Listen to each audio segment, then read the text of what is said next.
हिंदमाता भागात पुन्हा एकदा पाणी तुंबलेलं आहे। बघा आपण ही थेट दृश्य बघतो हिंदमातामध्ये दरवर्षी पाणी साचलं जातं।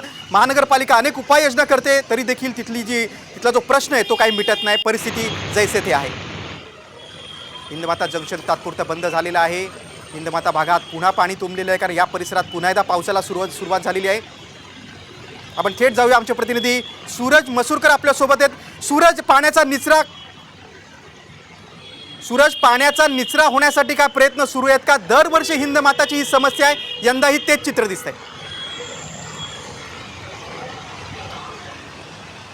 होय, अर्थातच आपण सध्या हिंदमाता परिसरात आहोत, ज्या ठिकाणी मोठ्या प्रमाणात गुडघ्याभर पाणी साचलेलं आहे। मुसळधार पावसाने पुन्हा एकदा सुरुवात केलेली आहे।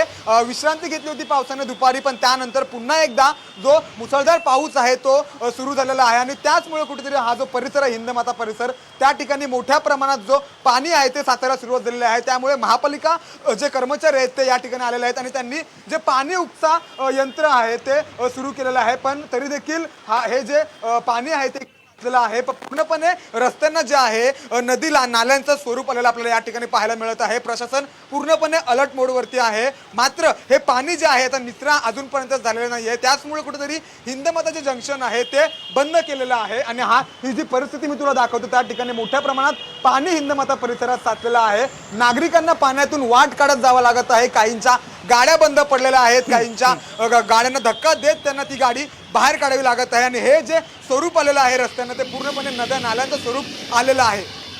आपण बघतोय सूरत की वाहतूक देखील या भागातली पूर्णपणे खोळंबलेली आहे, याबद्दल काय सांगाल?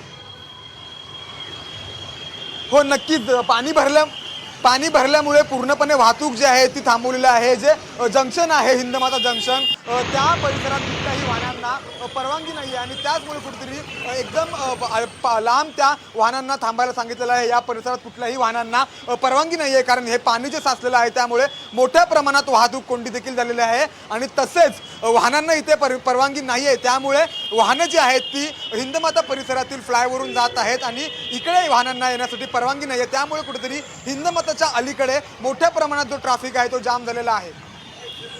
सूरज, तुम्ही आमच्यासोबत असेच जोडले राहा।